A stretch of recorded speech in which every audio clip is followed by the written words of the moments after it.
శేషులు రామోజీరావు గారి సంస్మరణ సభ ఆంధ్రప్రదేశ్ రాష్ట్ర ప్రభుత్వం గౌరవనీయులు రాష్ట్ర ముఖ్యమంత్రి వర్యులు నారా చంద్రబాబు నాయుడు గారు, అదేవిధంగా ఉప ముఖ్యమంత్రి పవన్ కళ్యాణ్ గారు, కుటుంబ సభ్యులు, రాష్ట్ర దేశ నలుమూల నుంచి వచ్చినటువంటి ప్రముఖులు ఈరోజు ఇంత పెద్ద ఎత్తున ఆయనకి ఘనమైన నివాళులు అర్పించుకోవాల్సినటువంటి బాధ్యత మనందరిపైన ఉంది. ప్రతి ఒక్క తెలుగు బిడ్డకి ఉంది.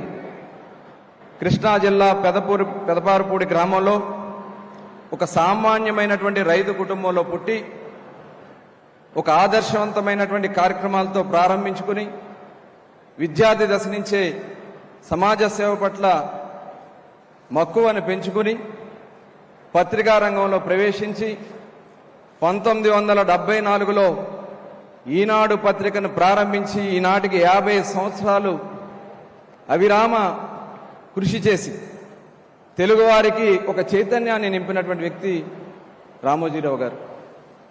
పత్రికా రంగంలోనే అనేక అన్నదాత ప్రోగ్రాం కానీ, వసుంధర మహిళల్లో ఒక చైతన్యం తీసుకురావడానికి ఈనాడు సంస్థను పెట్టి ఈనాడు టీవీ ద్వారా అనేక కార్యక్రమాలు చేసి, అదేవిధంగా రామోజీ ఫిలిం సిటీ ఆసియా ఖండంలోనే అతిపెద్ద ఫిలిం సిటీని ఏర్పాటు చేసి చలనచిత్ర రంగంలో ఒక మకుటం లేనటువంటి కార్యక్రమాలు నిర్వహించడం, ఎంతో ఆదర్శవంతమైనటువంటి చిత్రాలు, మయూరి లాంటి ఆదర్శవంతమైనటువంటి చిత్రాలు నిర్మాణం చేసినటువంటి ఆ మహనీయుడు రామోజీరావు గారు. తెలుగువారికి ఎప్పుడు కష్టాలు వచ్చినా వారికి అండగా నిలబడినటువంటి వ్యక్తి. ఆనాడు అన్న నందమూరి తారక రామారావు గారు ఒక చైతన్యం తీసుకురావాలనే ఉద్దేశంతో రాజకీయాల్లోకి ప్రవేశించినప్పుడు ఆయనకు తోడుగా నిలబడ్డారు.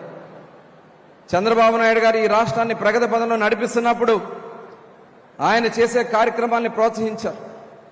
అనేక కష్టాలు, ఇబ్బందులు రాజకీయాలతో జతకట్టాలని చూసినా మచ్చ లేకుండా నిలబడినటువంటి ఏకైక వ్యక్తి రామోజీరావు గారు అని చెప్పి ఖచ్చితంగా చెప్పొచ్చు.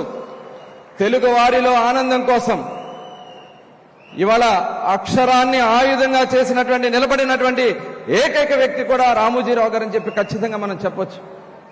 అదే కాకుండా ఇవాళ ఆంధ్ర రాష్ట్ర ప్రజలు పడుతున్నటువంటి కష్టాలను గమనించి ఆంధ్ర రాష్ట్ర ప్రజల కళ్ళల్లో ఆనందాన్ని చూసి మనల్ నుంచి దూరమైనటువంటి రామోజీరావు గారికి అమరజీవి, ఆయన పెట్టినటువంటి సంస్థలు ఎప్పుడు కూడా అజరామంగా మిగిలిపోతాయి కాబట్టి ఆయన అమరజీవి అని మరొకసారి తెలియజేసుకుంటూ ఇంత చక్కటి కార్యక్రమాన్ని ఏర్పాటు చేసిన ఆంధ్ర రాష్ట్ర ప్రభుత్వానికి, అదేవిధంగా గౌరవనీయులు రాష్ట్ర ముఖ్యమంత్రి చంద్రబాబు నాయుడు గారికి, పవన్ కళ్యాణ్ గారికి ధన్యవాదాలు తెలియజేసుకుంటూ సెలవు తీసుకుంటాము.